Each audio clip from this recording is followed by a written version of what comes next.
Hi guys, তো আমার মতো আপনিও বানাইতে পারেন চিনি এবং নারিকেলের গুঁড়ো দিয়ে এরকম লাড্ডু।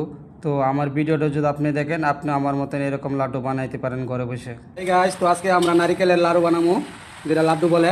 তো এখানে আপনার 3 কেজির মতো নারিকেলের গুঁড়া দিছি, আর প্রায় 1 কেজির মতো চিনি দিছি, আর কিছু এলাচ দিছি। তো এটা ভালো করে আমরা ভাজবো।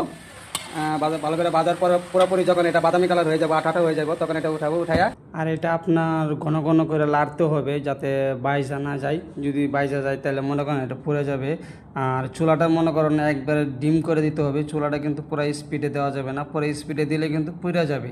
তো স্লোভাবে দিতে হবে। এখনো কিন্তু হয় নাই, তো অনেকক্ষণ ধরে লাড়তে হয়। তো যখন দেখবেন এটা আঠা হয়ে গেছে, একদম পুরোপুরি লাল হয়ে গেছে, তখন মনে করেন উঠাবেন। আর দেখো সবাই, অলরেডি কিন্তু এটা হয়ে গেছে, বাদামি কালার হয়ে গেছে, অলরেডি আটাটা হয়ে গেছে। এখন কিন্তু আমরা উঠাবো। হ্যাঁ গাছ, দেখো অলরেডি আমরা শুরু করে দিয়েছি লাড্ডু।